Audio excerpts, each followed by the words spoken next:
Stephen, first of all, give us an update. What's going on in the campaign right now? Well, we are heading to the state Democratic convention in a couple of days.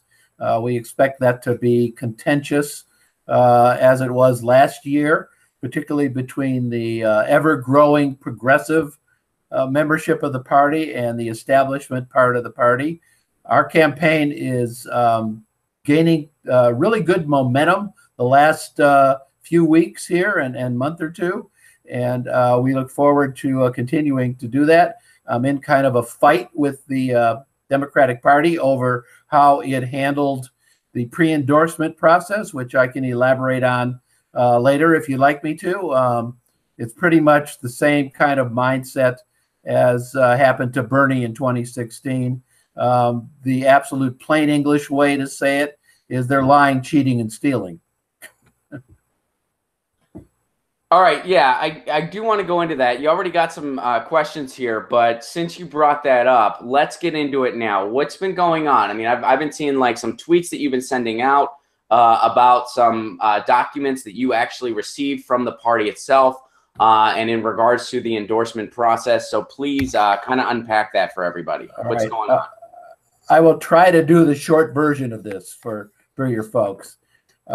California has this unfortunate rule, the California Democratic Party, in its bylaws, which I don't like and should not be there, but it says if an incumbent wants to run for the same office again, a Democratic incumbent, that incumbent gets the automatic endorsement of the party, regardless of what the incumbent has done, how the incumbent has performed in office, or in the cases of Mr. Mendoza, right now, whether or not the incumbent is accused of sex harassment, and those investigations are still pending.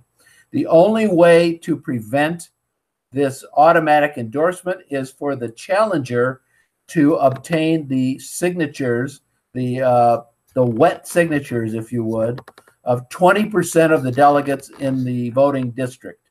And that will cause the automatic endorsement to fall, and then the incumbent has to face the regular endorsement process at the convention. So that's the setup.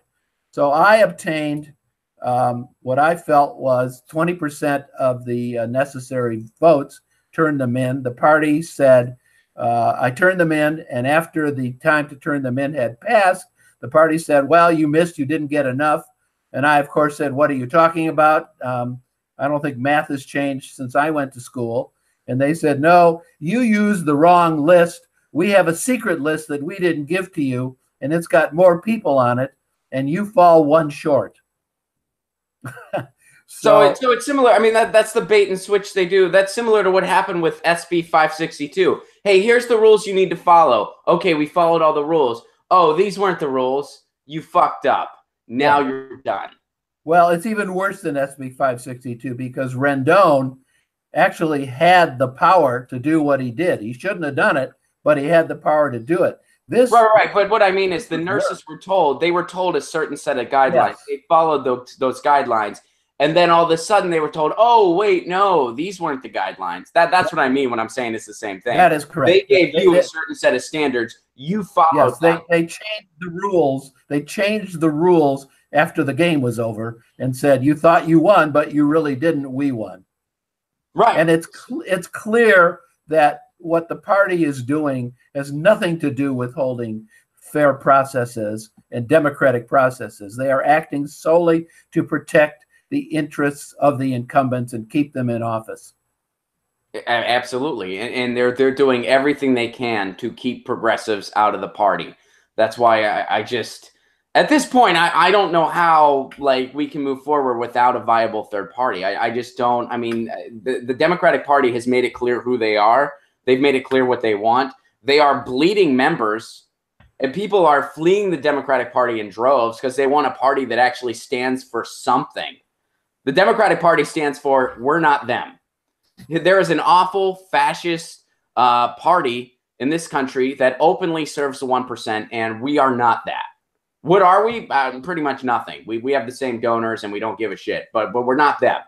That's what the Democratic Party stands for. So, I mean, how can we keep like, do you have any confidence left in kind of infiltrating the Democrats from the inside? Well, I have two comments on that. First of all, my dispute, and this might seem like a lawyer-like statement, but my dispute is really not with the party. My dispute is with the corrupt people running the party.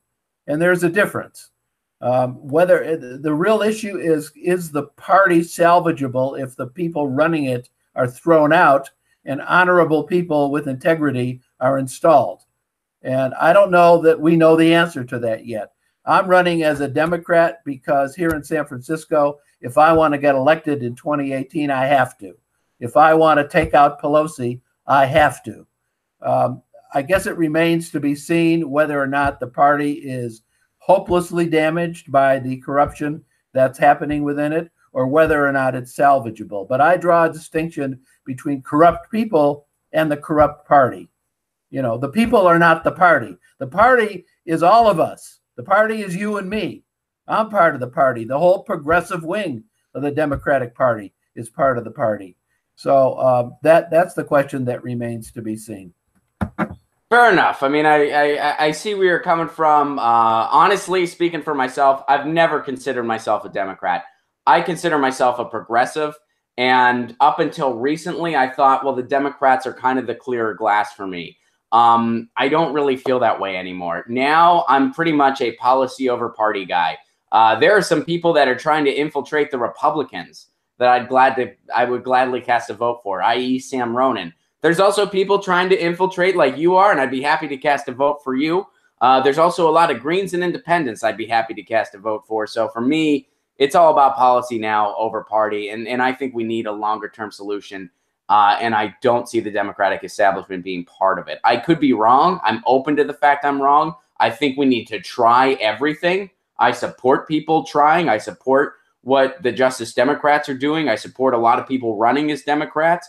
But I mean, it's like, how many slaps in the face can we take before we say, I mean, it's like we're trying everything we can to break into this building that has the doors bolted and locked and they're pouring molten lava on us.